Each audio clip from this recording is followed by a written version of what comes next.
আল্লাহর নবী তিলাওয়াত করতে করতে শেষের দিকে গেলেন, আর ওই মঞ্চের মধ্যেই আল্লাহর নবী সিজদায় পড়লেন। সুবহানাল্লাহ। যেই সময় আল্লাহর নবী সিজদা করলে মাথার উপরে নারী ভুঁড়ি চাপায়া দেয়, যেই সময় আল্লাহর নবী সিজদা করার মতো ওপেন পরিবেশ নাই, প্রকাশ্যে সিজদা দেওয়ার পরিবেশ নাই, আল্লাহর নবী ওই মহাসমাবেশে সিজদা দিলেন। কাফেররা মন্ত্রমুগ্ধের মতো শুনতে শুনতে এতটাই মুগ্ধ হলেন, এতটাই পাগল হলেন, কাফিররা টেরও পেলেন না কে শোনায় কি শোনায়। আল্লাহর নবীর সাথে সাথে আল্লাহর নবী যখন সিজদায় গেল, কাফের বেঈমান মুসলমান মুশরিক সবাই করে আল্লাহর নবীর সাথে সিজদা করলো। সুবহানাল্লাহ। আমাদের এখনকার মতো মিডিয়ার যোগ নাই, সবাই সিজদা করলো, তবে একজন লোক সিজদা করে নাই, উমাইয়া ইবনে খালফ, তিনি সিজদা করে নাই। মাটি, কতটুকু মাটি এবং বালি হাতের মধ্যে নিয়ে কপালে লাগাইছে, আর সে অহংকার করে বলল আমার সিজদা করা লাগে না, আমার এদুরি যথেষ্ট। সাহাবায়ে কেরাম বলেন পরবর্তীতে এই লোকটা ঈমান অবস্থায় মারা যায় নাই, কুফরি নিয়ে মারা গেছে। আমার মুসলমান ভাইয়েরা, আল্লাহর নবীর তিলাওয়াতে মুগ্ধ হয়ে নিজের ঈমান, নিজের আকীদা, নিজের বংশমর্যাদা, নিজে যে মূর্তি পূজারী সবটাই ভুলে গেছে, নবীর সাথে সিজদা করে ফেলল। কোনো সমালোচনা নাই, কোনো আলোচনা নাই, হায়রে করলামটা কি এমন কথাও কেউ বলে না। ইতিমধ্যে এই খবর আগে যারা হিজরত করেছে আবিসিনিয়ায়, ওই সমস্ত সাহাবায়ে কেরামের কাছে খবর চলে গেল যে মক্কার সব মানুষ ইসলাম কবুল করে ফেলাইছে। আসলে সব মানুষ ইসলাম কবুল করে নাই, সবাই যে একসাথে সিজদা করছে, নবীর এই সাময়িক সময়ের জন্য নবীর আনুগত্য করেছে, আসলে নবীর আনুগত্য তো তারা করতে রাজি না। আল্লাহ তাআলা এমন ঘটনা ঘটাইছে, কি করছে তারা নিজেরাও জানে না। সুবহানাল্লাহ। এই খবর যখন যারা আগে হিজরত করেছে তাদের কানে পৌঁছলো, আবিসিনিয়া থেকে তাদের অনেকে আসা শুরু করলো যে মক্কার সব লোক ইসলাম কবুল করছে, তাইলে আর এখানে থাইকা লাভ কি, বাড়িঘর চাইরা ওখানে চলে যাই। অনেকে অলরেডি চলে আসছে, সাথে সাথে আসা শুরু করলো। আসার পরে দেখতেছে আগের অবস্থা যা, এখনকার অবস্থাও তা, আগে যেমন মায়ের ছিল এখনো মায়ের আছে। এরকম একটা গুরুত্বপূর্ণ সময়ে আল্লাহ রব্বুল আলামিন এই সূরাটা নাজিল করলেন। আমরা যারা নিয়মিত নামাজ পড়ি, সালাত আদায় করি, আমাদের অনেকের কাছে কখনো মনে হতে পারে এটা নিয়মিত কাজ, সবসময় তো করি, কিন্তু মনে রাখবেন হাসরের মাঠে এক ওয়াক্ত সালাতের গুরুত্ব কত। এই সব গায়েব যখন জাহের হয়ে যাবে, সামনে আসবে, তখন মনে হবে এক ওয়াক্ত সালাত আমি আদায় করতে পেরেছি, এটা আমার জন্য বিশাল বড় পাওনা, ঠিক কিনা? এজন্য আমরা আবারও বলি আলহামদুলিল্লাহ। রাসূল মাকবুল সাল্লাল্লাহু আলাইহি ওয়াসাল্লামের প্রতি দরুদ এবং সালাম পড়ি, সাল্লাল্লাহু আলাইহি ওয়াসাল্লাম। সব শহীদদের জন্য আমরা আল্লাহর কাছে দোয়া করি, আল্লাহ পাক যুগে যুগে যত মর্দে মুজাহিদ দিনের জন্য জীবন দিয়েছে সবাইকে আল্লাহ তাআলা কবুল করুন, আমিন। আমি আপনাদের সম্মুখে কোরআনুল কারীমের সূরা নাজম এর কয়েকটি আয়াতে কারিমা তিলাওয়াত করেছি। সূরা নাজম, নাজমুন মানে হচ্ছে তারকা, নাজমুন মানে কি? স্টার, তারকা। এই সূরাটি কোরআনুল কারীমের 53তম সূরা, 53। এই সূরাটি আল্লাহর নবী সাল্লাল্লাহু আলাইহি ওয়াসাল্লামের মাক্কি জীবনে নাজিল হয়েছে। এই সূরাটি নাজিলের একটা গুরুত্বপূর্ণ প্রেক্ষাপট আছে। নাজম মানে হচ্ছে তারকা, কিন্তু এখানে এই নাজম দিয়ে আসলে কি বোঝানো হয়েছে? এটা কি তারকা বোঝানো হয়েছে নাকি অন্য কিছু বোঝানো হয়েছে? এ ব্যাপারে মুফাসসিরিনে কিরামের একাধিক মত। কেউ কেউ মনে করেন এটা দিয়ে তারকাই বোঝানো হয়েছে, কেউ কেউ এক ধরনের লতার কথা এখানে উল্লেখ করা হয়েছে, আবার কেউ কেউ বলেছেন এখানে নাজমুন দিয়ে রাসূলুল্লাহ সাল্লাল্লাহু আলাইহি সাল্লামকে বোঝানো হয়েছে, আবার কেউ কেউ বলেছেন এখানে নাজমুন দিয়ে মূলত কোরআনুল কারীমকে বোঝানো হয়েছে। এই যে অনেকগুলা মতামত পাওয়া যায়, এখানে কোরআনুল কারীমকে বোঝানো হয়েছে, এই মতটাই হচ্ছে মুফাসসিরিনে কেরামের কাছে অত্যধিক গ্রহণযোগ্য এবং গুরুত্বপূর্ণ। এবং এই মতের পক্ষে মতামত পেশ করেছেন আল্লামা বিশ্ববিখ্যাত মুফাসসির আল্লামা জামাখশারী, আল্লামা বাইজাবি, তারপরে ফখরুদ্দিন রাজি, তিনাদের মতো গুরুত্বপূর্ণ মুফাসসির যাদেরকে গোটা পৃথিবী চেনে। তারা এই নাজমুন দিয়ে গতানুগতিক অর্থে তারকা বোঝায়নি, বরং এর দ্বারা বুঝিয়েছে কোরআনুল কারীম। সুবহানাল্লাহ। আমার মুসলমান ভাইয়েরা, ইসলামের প্রথম যুগে সাহাবাই কেরামের উপর বিভিন্ন সময় চলছিল কঠোর নির্যাতন নিপীড়ন। আর সেই সময় আল্লাহর নবী সাল্লাল্লাহু আলাইহি ওয়াসাল্লামের সাহাবাই কেরামের ইতিহাস পড়লে আমরা যেটা জানতে পাই, বিভিন্ন সময়ে বিভিন্ন দেশে বিভিন্ন এলাকায় সাহাবাই কেরাম হিজরত করেছে নাকি করে নাই? এই হিজরত, ইসলাম যতদিন থাকবে হিজরতও থাকবে। হিজরত ইসলামের গুরুত্বপূর্ণ বিষয়। এজন্য যুগে যুগে বিভিন্ন সময় কোথাও যখন ইসলাম প্রচার করার পরিবেশ থাকে না, তখন সাহাবাই কেরাম এবং তার আগে যারা ইসলাম প্রচার করেছে, তাদের পরে যারা ইসলাম প্রচার করেছে, তারা এক জায়গা থেকে আরেক জায়গায় হিজরত করেছে। বাংলাদেশের প্রেক্ষাপটেও অনেক হয়েছে এরকম। বাংলাদেশের প্রেক্ষাপটে অনেক আলেমকে দেশ ছাড়তে জালেমরা বাধ্য করেছে, আছে না নাই? আমার মুসলমান ভাইরা, তো হাবাসায় মুসলমানদের একটি দল হিজরত করল, আর দ্বিতীয় আরেকটি দল হিজরত করবেন, তার মাঝামাঝি সময় নাজিল হলো এই সূরা। আমার মুসলমান ভাইরা, এই সূরা এমন সময় নাজিল হলো, মক্কায় আলোড়ন সৃষ্টিকারী একটা ঘটনা ঘটলো। মক্কার কাফের বেঈমান মুশরিক সকল শ্রেণী, সব দল, সব গোত্র, সব বংশের লোকদের একটা মিলন মেলা, একটা জাতীয় সম্মেলন মক্কায় অনুষ্ঠিত হলো। এই মক্কায় জাতীয় সম্মেলন অনুষ্ঠিত হওয়ার মধ্যে এটা ছিল পঞ্চম হিজরিতে। কত হিজরিতে? রাসূলুল্লাহ সাল্লাল্লাহু আলাইহি ওয়াসাল্লাম 13 বছর মক্কায় ছিলেন। পঞ্চম হিজরি মানে অনেকটা মাঝামাঝি সময়। এরই মধ্যে 16 জন আবিসিনিয়ায় হিজরত করেছে, আরো হিজরত করবে। এরকম সময় এই সম্মেলনটা সেখানে হলো। এই সম্মেলনটাতে আল্লাহর নবী সাল্লাল্লাহু আলাইহি ওয়াসাল্লাম উপস্থিত ছিল, মক্কার বাকি মুসলমানরাও উপস্থিত ছিল। অর্ধেক মুসলমান, কিছু কিছু মুসলমানরা হিজরত করেছে, আর কিছু কিছু মুসলমানরা এখানে রয়ে গেছে। চারদিকে মুসলমানদের জুলুম নির্যাতন চলছে। এমত অবস্থায় মক্কার বিভিন্ন নেতৃবৃন্দ ভাষণ দিল। আল্লাহ তাআলার ইচ্ছায় আল্লাহর নবী সাল্লাল্লাহু আলাইহি ওয়াসাল্লাম সেখানে ফ্লোর নিলেন, সেখানে কথা বলবার সুযোগ পেলেন। আল্লাহর নবী সাল্লাল্লাহু আলাইহি ওয়াসাল্লাম এই নির্যাতন নিপীড়নের সময় সেখানে সাহস করে দাঁড়িয়ে গেলেন। সেটা আল্লাহ তাআলার ইচ্ছায় হয়েছে। আল্লাহর নবী সেখানে দাঁড়ালেন আর এই সূরা নাজম তেলাওয়াত করলেন। সুবহানাল্লাহ। এই সূরা নাজম যখন তেলাওয়াত করলেন, কাফেররা মন্ত্রমুগ্ধের মতো করে শুনলো, অবাক হয়ে শুনতে লাগলো। কেউ বিরোধিতা করলো না, বিরোধিতা করবার মতো চিন্তা কারো মাথায় আসলো না। এত বেশি অবাক হলো এই সূরা তেলাওয়াত শুনে। আমরা তো বাংলাভাষী মানুষ, আমরা আরবি না বুঝার কারণে আমাদের ভিতরে হৃদয়ের ডাক কাটে কম। আর যে কালে কোরআন নাজিল হয়েছে, ওই কালের মানুষগুলো কেবল আরবি ভাষার মানুষ ছিল না, আরবি ভাষা সাহিত্যে তারা ছিল সেরার চাইতে সেরা। যে কারণে তারা একটা তিলাওয়াত, একটা লাইন পড়ার পরে ওই লাইনটার সাহিত্যিক মান তারা বুঝে যে এটা কত উঁচু মানের কথা। কারণ উঁচু লোকের কথা বুঝবার জন্য উঁচু লোক হওয়া লাগে। কথা বুঝেন? দেখবেন অনেক সাধারণ মানুষ অনেক বড় আলেমের ওয়াজ বুঝে না। কারণ কি? আসলে ওনার ওয়াজগুলো আলেমদের জন্য। আবার আমরা যখন কথার কথা মন চাইলে একটু লেকচার শুনবো, তো গতানুগতিক যারা লেকচার দেয় তাদের লেকচার আবার আমরা শুনবো। এখানে আমাদের জন্য তেমন কিছু থাকে না। আবার আম পাবলিকের কাছে তারাও খুব জনপ্রিয়। আমরা যখন লেকচার শুনি, কোন হুজুরের লেকচার খুব সুন্দর, ওইটা আমরা মানে কণ্ঠ সুন্দর, সেটা আমরা শুনি না। আমরা খেয়াল করি কোন আলেম বেশি তথ্য দেয়, কার ভিতরে আমার জন্য খোরাক আছে, কণ্ঠ যাইব, চেহারা যাইব, ওইটা বুঝি আমরা। তাহলে বোঝা যায় ব্যক্তির কথা বুঝার জন্য একটা মিনিমাম যোগ্যতা লাগে। এখন কোরআন যে আশ্চর্যজনক কিতাব, এটার যে সাহিত্যিক মান, এটার যে কাব্যিক ধারাবাহিকতা, এটার যে শব্দের গাঁথনি, এটার যে আশ্চর্যজনক রচনা, এটার যে সৌন্দর্য, এটা বুঝবার জন্য বাঙাল হলে তো চলবে না। এটা বুঝবার জন্য একটা মিনিমাম জ্ঞান দরকার। কথা কি বুঝতে পারতেছেন?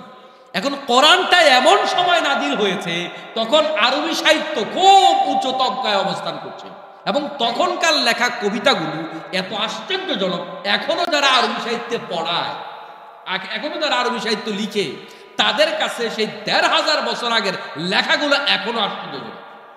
কথা কি বুঝতে পেরেছেন? তার মানে হচ্ছে তারা সাহিত্যের দিক থেকে অনেক উপরে ছিল, তারা তাদের চারিত্রিকভাবে খারাপ ছিল, তারা তাদের নৈতিকতার দিক থেকে খারাপ ছিল, কিন্তু সাহিত্যের মানে বহু উপরে ছিল। যে কারণে আল্লাহর নবী সাল্লাল্লাহু আলাইহি ওয়াসাল্লামের তিলাওয়াত শুনে তারা অবাক হলো। আমরা তো সাহিত্যের রচয়িতা, আমরা তো কবিতার রচয়িতা, কিন্তু মুহাম্মদ সাল্লাল্লাহু আলাইহি ওয়াসাল্লাম যেটা আমাদেরকে শোনাচ্ছেন এমন সুন্দর জিনিস আমাদের বাপদাদাও কখনো শোনে নাই। এই জন্য তারা ভুলেই গেছে, তিলাওয়াত করতেছে যে আমাদের শত্রু। তারা তো শত্রুই ভাবতো, ঠিক না?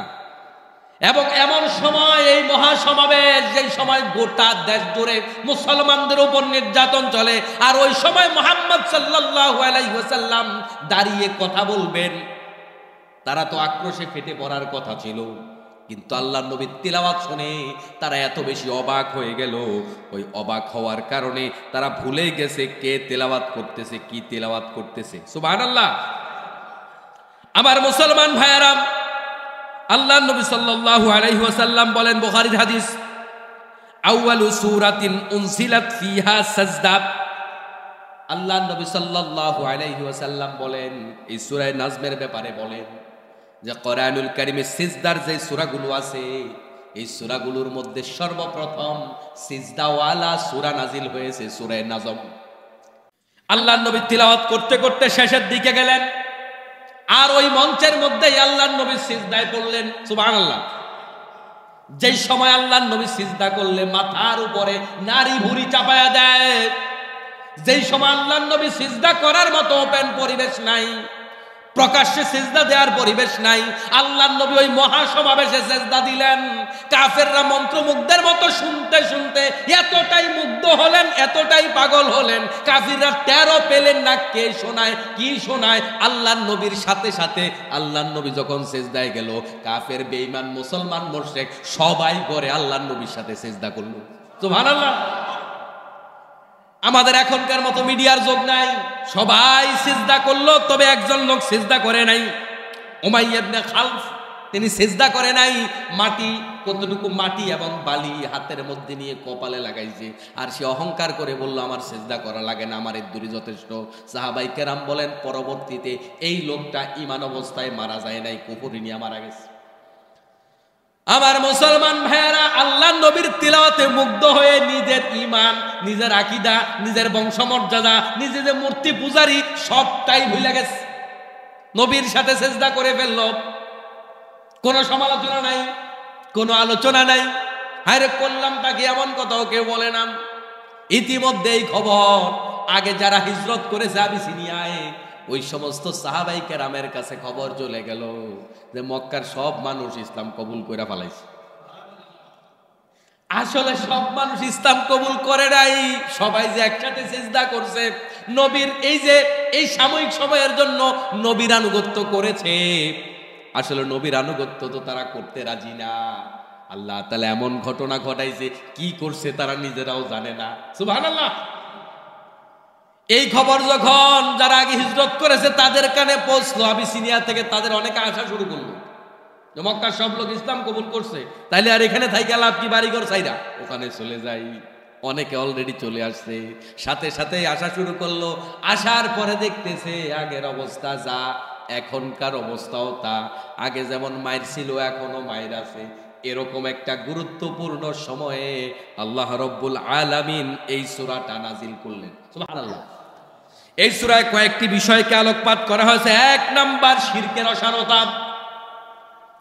তোমরা যাদের পূজা করছো এরা যে ইলাহ হওয়ার যোগ্য নয়, এটা আল্লাহ প্রমাণ করেছেন। এদের রব হওয়ার কোনো যোগ্যতা নাই।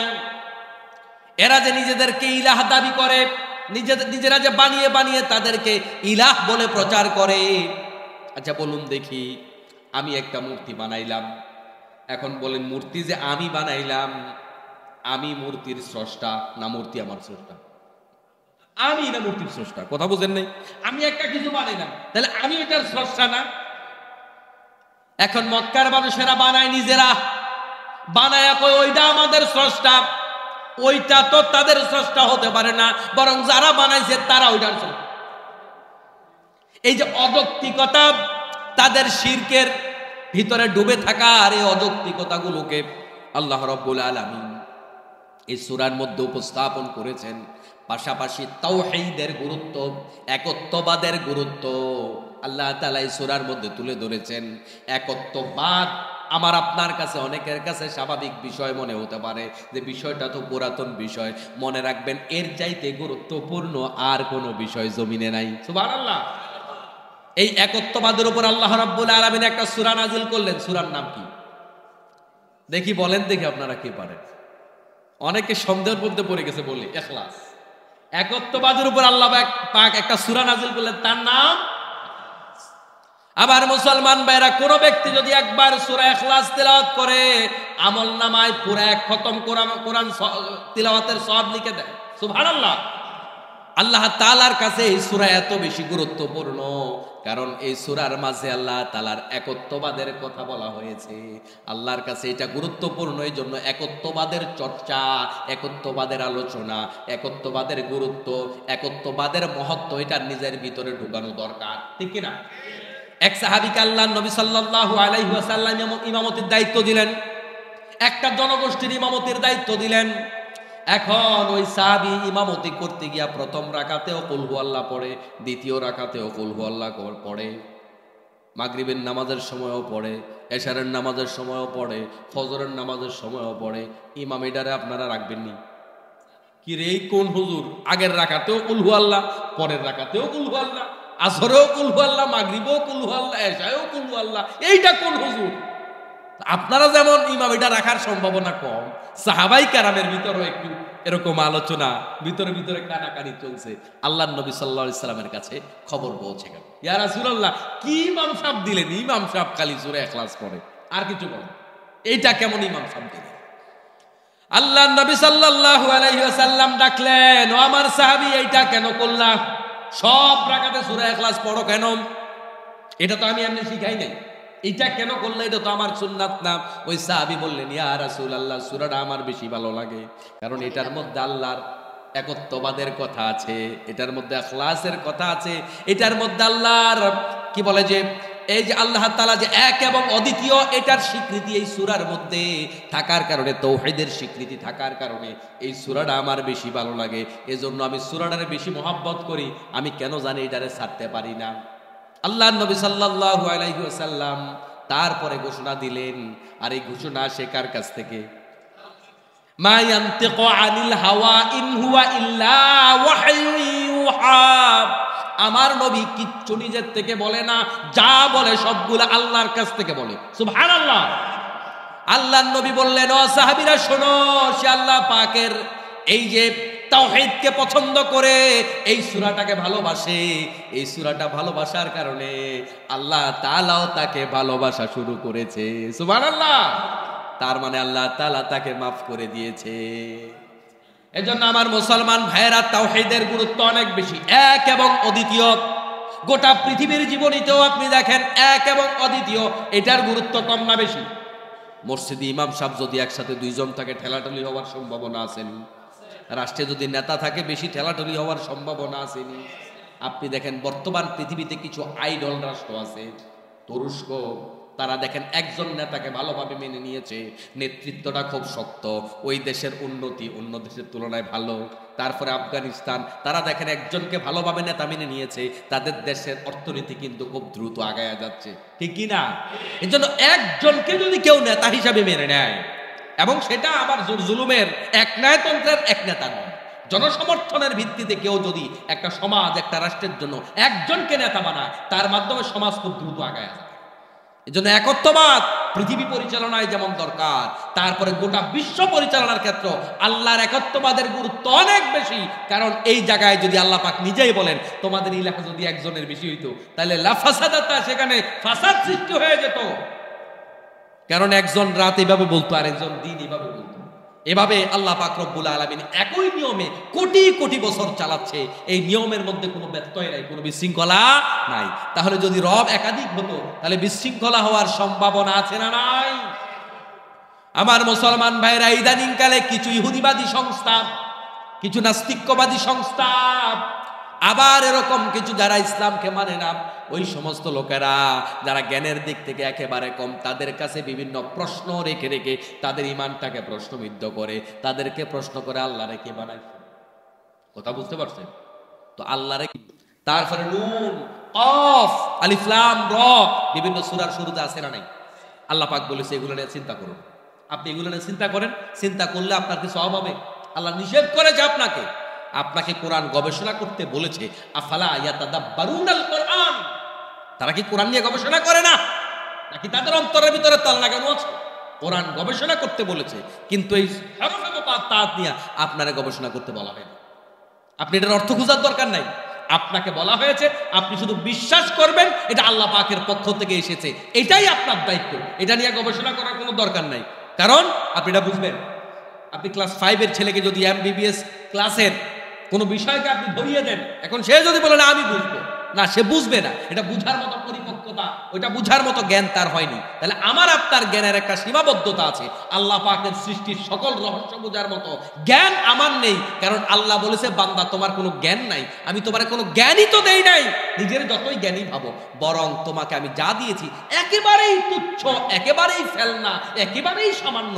এটা দিয়ে তুমি আমার সকল সৃষ্টির রহস্য আর আমার রহস্য সব খুঁজে বের করবা। এটা সম্ভব না? সম্ভব? অসম্ভব। আমার মুসলমান ভাইরা, পাশাপাশি এই সূরার মাধ্যমে আল্লাহ তাআলা অতীতের নবী রাসূলদের ইতিহাসগুলো তুলে ধরে, উদাহরণগুলো তুলে ধরে ইসলামের সৌন্দর্য কাফের বেঈমানদের সাথে উপস্থাপন করেছেন। এবার আসুন আল্লাহ তাআলা কি বলেছেন। ওয়া আল্লাইসা লিল ইনসানি ইল্লা মা সাআ, মানুষ তার পরিশ্রম এবং প্রচেষ্টার অতিরিক্ত কিছুই পাবে না। আল্লাহ তাআলা বলেছেন এই সূরার ৩৯ নম্বর আয়াতে, মানুষ তার পরিশ্রম এবং প্রচেষ্টার অতিরিক্ত কিছুই পাবে না। এখানে আল্লাহ তাআলা শ্রমজীবী মানুষের কথা তুলে ধরেছেন, শ্রমের মর্যাদা উপস্থাপন করেছেন। দুনিয়ার মানুষের ভাগ্য পরিবর্তনের জন্য তাকে চেষ্টা করতে হবে। আবার অন্য আয়াতে আল্লাহ তাআলা বলেছেন জমিনের মধ্যে যত বিপর্যয় ঘটে সেটাও আবার আমাদের দুই হাতের কামাই। তার মানে জমিনের মধ্যে ভালো যা ঘটে সেটা আমরা কামাই করে নিচ্ছি, আর খারাপ যা ঘটে সেটাও আমরা কামাই করে নিচ্ছি। কামাই ছাড়া আল্লাহ তাআলা কাউকে হুদাহুদি দেয় না। কামাই ছাড়ার চেষ্টা ছাড়া যদি আল্লাহ তাআলা কাউকে অতিমাত্রায় দিয়ে দিত, তাহলে এর মাধ্যমে বাকি বান্দাদের উপরে একটা জুলুমের অবস্থা হয়ে যেত। আবার আপনারা প্রশ্ন করতে পারেন একজনের টাকা বেশি, একজনের টাকা কম, এরকমটাও তো আমরা দেখতে পাই। ও মুসলমান ভাইরা, আল্লাহ পাক রব্বুল আলামিন এক একজনকে এক এক জায়গায় ধনী বানিয়ে দিয়েছে। সুবহানাল্লাহ। একজনকে জ্ঞানের ধনী বানিয়েছে, একজনকে টাকার ধনী বানিয়েছে, এক একজনকে এক এক জায়গায় মর্যাদা দিয়েছে, আবার কাউকে দুনিয়ায় মর্যাদা কম দিয়েছে। হাশরের মাঠে আল্লাহ রব্বুল আলামিন তাকে জান্নাত আগে দিয়ে দিয়ে তাকে মর্যাদাবান করে দেবে। সুবহানাল্লাহ।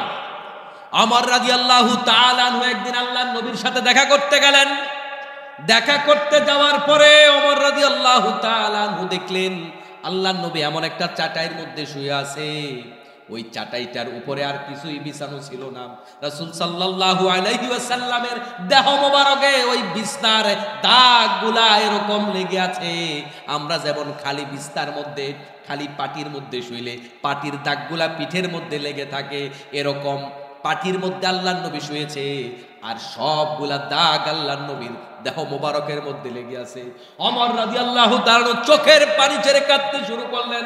মাথার নিচে খেজুরের সোবরার একটা বালিশ। আল্লাহর নবীর এই দৃশ্য দেখে ওমর কাঁদতে শুরু করলেন। বিশ্বনবী প্রশ্ন করলেন, ওমর কাঁদো কেন? আল্লাহর নবীর সামনে ওমর রাদিয়াল্লাহু তাআলা আনহু কিছু উদাহরণ পেশ করলেন, অমক তমক, ওরা দেখেন কত সুখে আছে, আর আপনি বিশ্বনবী আপনার মতো মানুষ কত কষ্টে জীবন যাপন করছেন। আল্লাহর নবী বললেন, ওরা দুনিয়াতে ভোগ করছে আর আমরা আখিরাতে ভোগ করব, তোমার কাছে কোনটা বেশি উত্তম মনে হয়? সুবহানাল্লাহ। এজন্য আমার মুসলমান ভাইয়ের, আল্লাহ পাক কাউকে ঠকায় না, কাউকে দুনিয়ায় জিতায়, কাউকে আখিরাতে জিতায়। কথা বুঝতে পেরেছেন? আল্লাহ তাআলা বললেন, ওয়া আল্লাইসা লিল ইনসানি ইল্লা মা সাআ, রব্বুল আলামিন বললেন মানুষ পরিশ্রম এবং যা কিছু প্রচেষ্টা যা কিছু করে এর বেশি মানুষ কিছুই পায় না। এজন্য পৃথিবীটাতে যারা পৃথিবীটাকে আজকে সুন্দর করেছে, আধুনিক পৃথিবী যারা সাজিয়েছে, এই আধুনিক বিল্ডিং যারা সাজিয়েছে, এই গাড়ি বাড়ি দুনিয়ার অনেক কিছু যারা তৈরি করেছে, এই প্রত্যেকটা সৃষ্টি, প্রত্যেকটা সৌন্দর্য, প্রত্যেকটা কর্মের পিছনে কিছু শ্রমিকের কষ্ট আছে না নাই? তাদের রক্তের মাধ্যমে এইগুলা তৈরি হয়েছে, তাদের ঘামের মাধ্যমে এগুলা তৈরি হয়েছে। যারা মিশর গিয়েছেন, পিরামিড দেখেছেন, ওই ফেরাউনের আমলের পিরামিড এখনো আছে। যেই কালে ক্যারেং তো দূরের কথা, একটা চাকাও আবিষ্কার হয় নাই, ইঞ্জিন তো দূরের কথা, বিদ্যুৎ তো দূরের কথা, একেবারে প্রাথমিক লেভেলের বিজ্ঞানও তখন ছিল না। অথচ ওই সময়ে এত উঁচু পিরামিড তৈরি করেছে, এক একটা পাথর কয়েক টন ওজন। কিভাবে তারা তৈরি করেছে? তার মানে এই পাথরগুলো হাজার হাজার পাথর দিয়া যে পিরামিড তৈরি করেছে, এটা তৈরি করতে গিয়ে হাজার হাজার মানুষ জীবন দিছে। এই পিরামিড দাঁড়িয়ে আছে হাজার হাজার মানুষের পরিশ্রমের কারণে। এই জন্য প্রত্যেকটা শ্রম, এইটার মাধ্যমে পৃথিবীর চেহারার পরিবর্তন হয়। এই যে আমাদের বাংলাদেশের পদ্মা সেতু, যমুনা সেতু, এই যে বড় বড় কঠিন প্রকল্পগুলো, এই প্রকল্পগুলা তৈরি করার ক্ষেত্রে অনেক শ্রমিকের ঘাম এবং জীবন আছে না নাই? ওদের এই ঘাম, ওদের ত্যাগ, ওদের জীবন, এটার স্বীকৃতি আল্লাহ পাক এই আয়াতের মাধ্যমে দিচ্ছেন। শুধু তাই না, আল্লাহ রাব্বুল আলামিন আমাদেরকে উৎসাহ দিচ্ছেন। আপনারা জেনে থাকবেন, বাবা আদম আলাইহিস সালাম তিনি পরিশ্রমী মানুষ ছিলেন। এই পৃথিবীতে এমন কোন নবী ছিল না যেই নবীটা বেকার ছিল। প্রত্যেকটা নবী পরিশ্রম করে করে তাদের নিজের ভাগ্যের পরিবর্তন করেছেন। বাবা আদম আলাইহিস সালাম তিনি পেশাগতভাবে কৃষি কাজ করতেন। কি কাজ করতেন? তাহলে এটা কি ছোট কাজ না বড় কাজ? বড় কাজ। আল কাসিম হাবিবুল্লাহ, আল্লাহর নবী সাল্লাল্লাহু আলাইহি সাল্লাম বলেন, যে কাজ করে খায় সে আল্লাহর বন্ধু। কাজ করে খাইলে কার বন্ধু? আল্লাহর বন্ধু। আর আমাদের বাংলাদেশের যুবকরা, তরুণরা সবচাইতে কাজকে বেশি ভয় পায়। এদেশের মানুষ কাজকে বেশি ভয় পায় এবং কাজ করাকে ছোট মনে করে। বিশ্বাস করবেন, মনে কষ্ট নিয়েন না। আমি বাংলাদেশে যে সমস্ত তরুণ যুবকদেরকে ঘুম থেকে উঠার পরে বিছনাটাও সোজা করে না, ওরা মানে কোনো কাজ করতে রাজি না, এত অলস। কিন্তু সৌদি আরব দেখলাম, তারপরে মালয়েশিয়ায়, তারপর সিঙ্গাপুরে, বিভিন্ন জায়গায় দেখলাম ওরা ওখানে গিয়া কি করে, ওখানে গিয়া একেবারে টয়লেট পরিষ্কার করা থেকে শুরু করে, ড্রেন পরিষ্কার করা থেকে শুরু করে যত নিচু মানের কাজগুলো আছে সবগুলো ওখানে গিয়া করে। দিন নাই রাত নাই, 24 ঘন্টা পরিশ্রম করে। ওই পরিশ্রম যদি বাংলাদেশে বসে করতো, তার ভাগ্যের পরিবর্তন হয়ে যেত। ওখানে মাইন্ডার সিপাই পড়ার পরে এরপরে করে, এখানে করে না। আমার মুসলমান ভাইয়েরা, ভাগ্য পরিবর্তন করার জন্য কাজ করতে হবে, কাজের মধ্যে কোনো লজ্জা নেই। এবং আজকের পৃথিবীতেও বাংলাদেশ ছাড়া আপনি অন্য রাষ্ট্রগুলো দেখেন, রাষ্ট্রপ্রধান নিজে ড্রাইভ করছে গাড়ি, কোনো সমস্যা আছে? বাংলাদেশ হলে কি করতো? আরে বাপরে বাপ, উনি এত বড় কিপটা, ড্রাইভার রাখে না কিপটামির কারণে, বলতো কি না? কিন্তু আপনি অন্য দেশে দেখেন, এরদোগানের রাষ্ট্রে যখন বড় কোনো মুসলিম মনীষী যায়, তারপরে আরো অনেককে দেখছি, পাকিস্তানের ইমরান খান তিনি যখন প্রধানমন্ত্রী ছিলেন, তখন দেখেছি বড় বড় ইসলামিক স্কলার, আন্তর্জাতিক অঙ্গনের কোন মুসলিম দেশের প্রধান এমন কেউ আসার পরে ওনাকে নিজে দেখেছি যে উনি নিজে বিমানবন্দর থেকে ড্রাইভ করে ওই মেহমানকে নিয়ে যাচ্ছে। এতে কি ইজ্জত কমে গেছে না? ইজ্জত কমে গেছে। এই প্রেস্টিজটা কেবল বাংলাদেশে, এই প্রেস্টিজ বাংলাদেশে। আপনি বাবার বেকার ছেলে, এটা আপনার জন্য, এটা আপনার প্রেস্টিজ লাগার কথা। আপনি যে কাজ করে খান না, বসে বসে খাচ্ছেন, এটা আপনার প্রেস্টিজে লাগার কথা। আপনি কাজ করতে লজ্জা পান কেন? কাজ যে করেন না আপনি, এটা না লজ্জার ব্যাপার। আপনি আরেকজনের মাথার উপর বসে আছেন, এমন কিছু লোক আছে না? শরীর আছে, দেহ আছে, শক্তি আছে, কিন্তু আরেকজনের মাথার উপর বসে বসে খায়, এমন কিছু লোক আছে কিনা? এর দেখেন সব এলাকায় আছে কম বেশ। ভাইয়ের উপরে, বাবার উপরে, চাচার উপরে, শ্বশুর বাড়িতে বসে বসে খায়। এমন কিছু বেহায়াও আছে না? আছে। শ্বশুর বাড়িতে কিছু পাড়াইলে খায়, আর না পাড়াইলে খায় না, বসে থাকে, শুয়ে থাকে, এমন লোক আছে। তো আপনার কাছে লজ্জা কোনটা আর নির্লজ্জতা কোনটা, সেটাই তো আপনি বুঝলেন।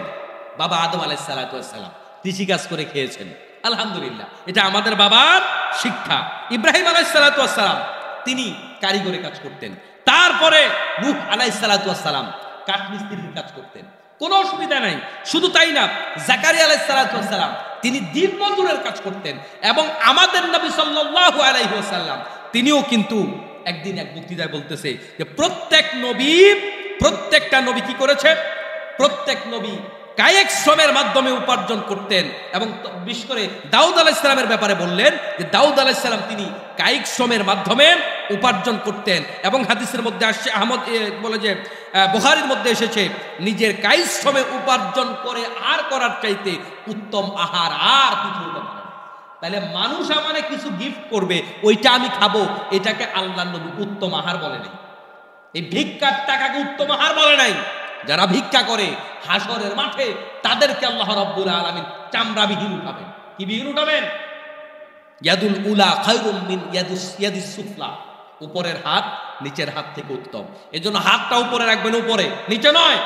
কে দিবে আপনাকে সেটার আশা করবেন না, আপনি নিজেকে সেভাবে প্রস্তুত করুন, আমি মানুষকে দেব। কথা কি বুঝতে পেরেছেন? দেয়ার অভ্যাস করুন, দিলে বরকত বাড়িয়ে দেবে কে? দিলে আল্লাহ বরকত বাড়ায়, না দিলে তো বরকত বাড়াবে না। অনেকে আছে দিতে চায় না, বরকত পেতে চান, আপনি বেশি বেশি মানুষকে দেন, আপনি দান করবেন, এটা প্রত্যেকটা নবীর সুন্নাত। আমার মুসলমান ভাইরা, আল্লাহর নবী সাল্লাল্লাহু আলাইহি ওয়াসাল্লাম বলেন, মা বাআসাল্লাহু নাবিয়ান ইল্লা রাআল গানাম। আল্লাহ তাআলা এমন কোন নবী পাঠান নাই যেই নবী কি বলে যে ছাগলের রাখাল ছিলেন না, বকরির রাখাল ছিলেন না, এমন কোন নবী আল্লাহ জমিনে পাঠায় নাই।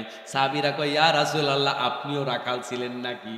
আল্লাহ নবী বলেন, আমিও রাখাল ছিলাম, আমি টাকার বিনিময়ে অন্যদের ছাগল চড়াইছি। ইজ্জত কমে গেছে? ইজ্জত কমে গেছে? এইটার চাইতে বড় উদাহরণ আমার কাছে আর কিছু না। বিশ্ব নবীর মতো মহামানব, তিনি যদি নিজের ছাগল না কিনতো, আরেকজনের ছাগল যদি চড়াইতে পারে, তাহলে বাংলার মুসলমানরা, বাংলার তরুণ যুবকরা, তুমি কিসের কাজে লজ্জা পাও? 500 টাকা হাতে থাকলে 500 টাকা দিয়া ঝালমুড়ি বানায় রাস্তায় বেচা, সমস্যা আছে? আমার নবী যদি ছাগল চড়াইতে পারে আরেকজনের, তোমার লজ্জাটা কিসের? বাংলাদেশের এই বেকারত্ব দূর হওয়ার না হওয়ার বড় কারণ শুধু শরম লাগে, শুধু শরম লাগে। এটা করতে শরম লাগে, ওইটা করতে শরম লাগে, ওইটা করতে শরম লাগে। তুমি দুইটা ছাগল পালো, বাড়িতে মুরগি পালো, হাঁস পালো, পাখি পালন করো। আমি অনেক লোককে দেখেছি অনলাইনে শুধু পাখি পালন করে, মাসে 30,000 টাকা কামাই করে। ছাগল পালন করে, ভালো ব্যবসা। ছাগল তো একসাথে বাচ্চা 2টা 3টা 4টাও দেয় না? 1 বছর পার হইতে উপযুক্ত হয়ে যায়, বিক্রির উপযুক্ত। 2, 4, 5টা ছাগল পালো, বছর শেষে তোমার একটা ভালো কিছু হয়ে যাবে। তোমার বাপের কাছে টাকা পয়সার জন্য, সেশন ফির জন্য তার পিছনে গুরগুর করতে হবে। ছোট্ট ছোট্ট ব্যবসা আছে, অনলাইন ব্যবসা আরো সোজা। ফেসবুকে সারাদিন গুতাগুতি করো, ফেসবুকে তুমি মানসম্মত ভালো কিছু প্রোডাক্টের অ্যাড দাও, দেখবা যে তোমার বন্ধু বান্ধবরা তোমার থেকে কিনবে, তোমার হাত খরচ হয়ে যাবে। তোমার বাপের উপরে কি বলে যে সব চাপ বাপের উপরে চাপাই দাও না। এই যে এখন যে কথাটা বললাম সর্বশেষ, কত সহজ। ফেসবুক আছে তো, ফেসবুক আমারও আছে, বন্ধ হয়ে যাবে না। সব চালায় ফেসবুক, চালায় না এমন কোনো আছে নাকি? বুড়া থেকে বুড়া পর্যন্ত সব চালায়, ভাষাও বুঝে না, কথা কইতেও জানে না। ওই বাচ্চারাতে মোবাইল দেন, দেখবেন এমনি ঠেলা দিবে, ঠিক কিনা? তাহলে এই যে যুবকরা বেকার বসে আছো, কাম খুলতে পাও না, কাজ শুরু করো। অনেকে বাংলাদেশের মানুষ কি আছে কেমন জানেন? যে অনেকে মানে ছোট চাকরি করবে না, ছোট চাকরি করবে না, বড় কিছু করবে। এখন বড় কিছু যদি তুমি দায়িত্ব নাও, তুমি তো সেটা কাভার দিতে পারবে। সেটাকে ম্যানেজ করার মতো যোগ্যতা অর্জন করতে হলে তোমাকে আগে ছোট কাজটা দিয়ে শুরু করতে হবে। ছোট কাজটা তুমি করো, নতুনত্ব নিয়ে আসো কাজের ভেতরে। তুমি কোনটাতে খুব ভালো পারো, তুমি ভালো আঁকতে পারো, ভালো লিখতে পারো, তুমি শুরু করো।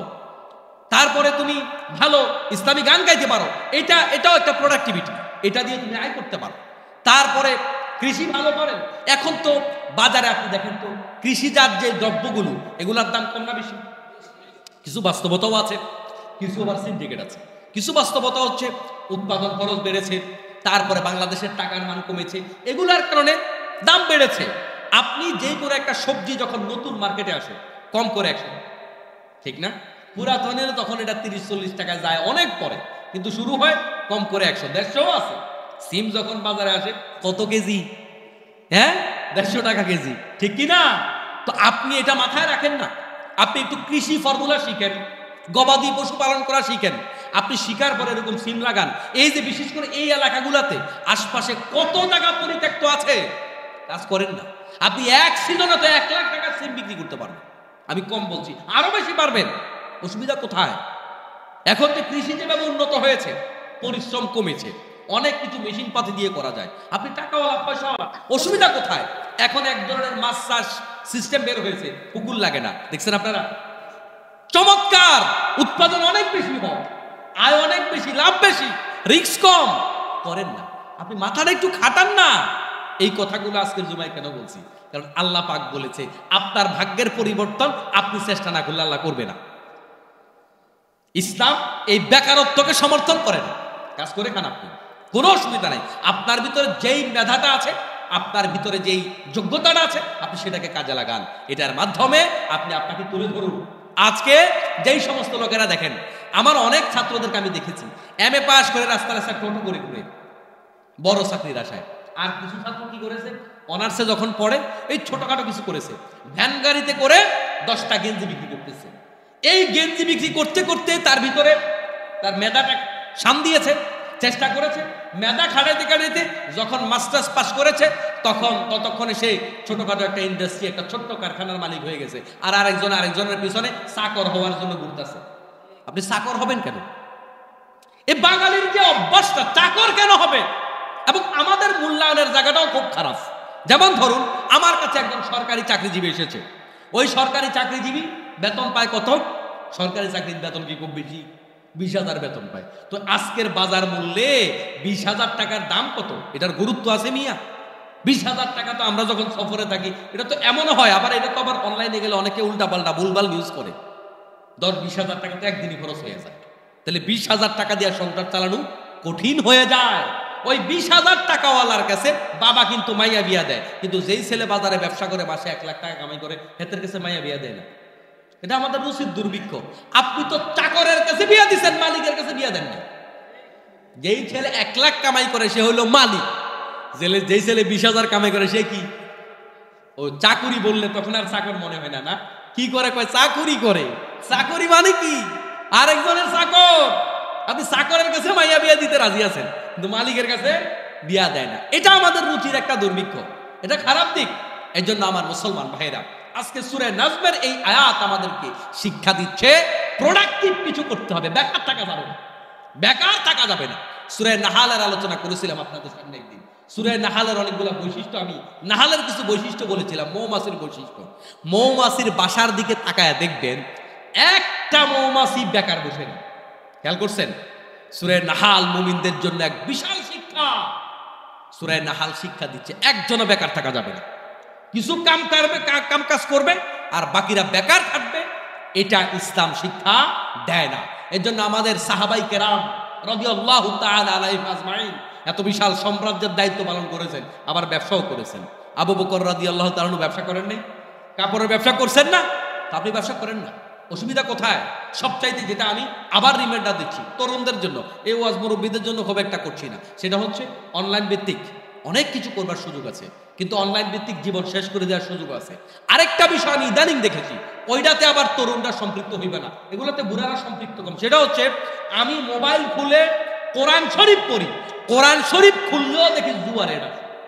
ইদানিং কালে আপনি 10 টাকা লাগান 20 টাকা হয়ে যাবে, 50 টাকা লাগান 5,000 টাকা হয়ে যাবে। এটা করে আমি গাড়ি কিনেছি, ওইটা করে বাড়ি কিনেছি, এরকম অ্যাড কি আপনাদের সামনে পড়ছে আপনাদের সামনে? এই জুয়ার সাথে সম্পৃক্ত হওয়া যাবে না। হারাম জুয়ার সাথে ভুলেও সম্পৃক্ত হবেন না। মনে রাখবেন, হারামের মধ্যে কখনো হারাম আপনার জীবন শেষ করে দিবে, আপনার পরিবারটা নিঃস্ব হয়ে যাবে। এই নেশায় আপনিও শেষ, আপনার বাবা মা, আপনার স্ত্রী, সন্তান, সন্ততি সব বরবাদ হয়ে যাবে। এটা খুব খারাপ রাস্তা। হারামের পথে চলে দুনিয়াতে যেমন সুখী হওয়া যায় না, আখিরাতও বরবাদ হয়ে যায়। আর এগুলার মধ্যে কোনো বরকত নাই। এগুলা কুকুরের ছায়ের মতো। কুকুরের ছা কয়টা হয় একসাথে? 8টা 10টা একসাথে হয়, কিন্তু বছর পরে কুকুর ছানা পাওয়া যায়। আর গরু একটা বাছুর দেয়, আমরা সারা বছর জনমের মতো জবাই করে করে খাই, এরপরেও দেখি যে কোরবানির হাটে গরুর কোনো অভাব নেই। এটার নাম বরকত। এটা ক্যালকুলেটারে আসবে না, এটা উপলব্ধির বিষয়, এটা বাস্তবতার বিষয়। এই জন্য প্রিয় মুসলমান ভাইরা, নগদ লাভ দেখে তরুণরা এই জাতীয় ব্যবসা বাণিজ্যে, আমি খুব ভালোভাবে ইদানিং এটা খেয়াল করেছি, মানে আমাদেরকে ধ্বংস করবার জন্য কাফের বেঈমানরা যা করা লাগে সব করছে। এই জুয়ার মতো জঘন্য জিনিস এভাবে গড়ে দিচ্ছে।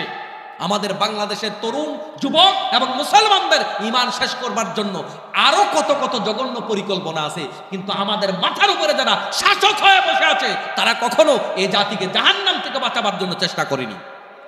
এমনি নির্বাচন হলে মাথায় টুপি দিয়া কয় আমরাও মুসলমান, আমরা মিয়া মসজিদে দান করি না, মাদ্রাসায় দান করি না, নির্বাচনের সময় মুসলমান হয়। কিন্তু এই জাতির ঈমান যে নষ্ট হয়ে যাচ্ছে, তারা যে জুয়ার অ্যাড দিচ্ছে সরকার জানে না? জানে কিনা? তো বন্ধ করা হয় না কেন?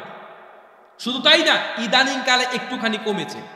আমি সম্ভবত আপনাদেরকেও বলেছিলাম, ইমুতে এমন নগ্ন অ্যাড দেয় বাবা ছেলে একসাথে টাকানো যাবে, অথচ প্রত্যেকটা পরিবার ইমু ব্যবহার করে। কোন পরিবার ইমু ব্যবহার করে না? আপনার বাচ্চারা দাদার সাথে, দাদুর সাথে, আত্মীয়র সাথে ইমুতে কথা বলে না? তো আপনার ছেলে, আপনার ছোট্ট সোনামণি ইমুতে কথা বলছে, কলটা কাটলো, একেবারে তাকানোর মতো না, এত নোংরা একটা ছবি তুলে। ওই বাচ্চাটার লজ্জা শরম শেষ হয়ে যাচ্ছে না? এগুলা কি আপনার মোবাইল এমনি এমনি ভাইসা ভাইসা আসছে আমেরিকার থেকে? বাংলাদেশ সরকার জানে না? এইভাবে হাজার হাজার ষড়যন্ত্র আমাদের পেছনে জেনে বুঝে করতেছে যেন এই জাতি ঈমান হারা হয়ে যাও। এখনো ষড়যন্ত্র শেষ হয়নি, ষড়যন্ত্র শেষ হয়নি। এই দেশ এবং ইসলামকে বাঁচাবার জন্য, এদেশের অস্তিত্ব রক্ষা করবার জন্য, স্বাধীনতা সার্বভৌমত্ব রক্ষা করবার জন্য দল মত নির্বিশেষে আমাদেরকে হাতে হাত রেখে, কাঁধে কাঁধ রেখে ঐক্যবদ্ধভাবে দাঁড়িয়ে থাকতে হবে। নাইলে মনে রাখবেন, এই ফাঁসকল্লি, লম্বা টুপি, তারপরে সেপ্টা টুপি, লম্বা পাঞ্জাবি, কাটা পাঞ্জাবি, নীল টুপি, লাল টুপি, এগুলো নিয়ে ঠেলাঢিলি করবেন আওয়ামী লীগ, বিএনপি, আর আমি জামাত ইসলাম, জাতীয় পার্টি ও তাবলীগ করে ঠেলাঢিলি করবেন সাদ গ্রুপ আর জোনা গ্রুপ। পিটার সোটে পিঠের চামড়া থাকবে না। অনেকে আশঙ্কা করছেন যত ষড়যন্ত্র হচ্ছে, আল্লাহ মাফ করুক, আল্লাহ না করুক, আল্লাহ না করুক, এই দেশকে ফিলিস্তিন বানাবার ষড়যন্ত্র হচ্ছে। বুঝেন কিছু? ফিলিস্তিনে যখন বোমা মারে, ফিলিস্তিনে কি আমাদের মতো এরকম সাদ গ্রুপ, জোবাইর গ্রুপ নাই? আসেনি? আরে আছে, সব জায়গায় এরকম দলাদলি আছে। কিন্তু যখন ইসরায়েল বোমাগুলা মারে, দেখা দেখা শুধু হক্কানি হুজুরে মারে, হ্যাঁ, ওরা সবাইকে মারে। এই জন্য আমার মুসলমান ভাইয়েরা, আমরা সবাই এক জাতি। বাংলাদেশের সকল মুসলমান ইসলামের প্রশ্নে এক জাতি, আর বাংলাদেশের প্রশ্নে এদেশের হিন্দু, বৌদ্ধ, খ্রিস্টান, আমরা সবাই এক জাতি। এবারে হিন্দু, বৌদ্ধ, খ্রিস্টান এ ব্যাপারে যারা আমাদের কথাগুলো অনলাইনে শোনেন, যদি আপনার ন্যূনতম দেশপ্রেম থাকে, দেশের প্রশ্নে আমরা ধর্মকে এর পরে আনবো, দেশের প্রশ্নে আমরা সবাই ঐক্যবদ্ধ। ঠিক কিনা বলেন? আল্লাহ তাআলা আমাদের সবাইকে কবুল করুন, আমিন। তাহলে আজকের জুমার মূল কথাটা কি? মূল কথাটা হচ্ছে তাওহীদের সাথে থাকতে হবে, শিরিক মুক্ত থাকতে হবে। 3 নাম্বার, কাজ করে খাবার খাইতে হবে, আরেকজনের উপরে বসে নয়। সবাইকে প্রোডাক্টিভ কিছু করতে হবে, মাথাকে খাটাইতে হবে। ব্যবসা বড় করে নয়, ছোট্ট করে শুরু করে সেখান থেকে আপনি বড় করেন, আপনার অভিজ্ঞতা বড় হবে, আপনার এটা কাজে লাগবে। মালিক হওয়ার চেষ্টা করবেন, চাকর হওয়ার চেষ্টা করবেন। আল্লাহ তাআলা আমাদের সবাইকে কবুল করুন, আমিন। হাদা মা ইনদি ওয়াল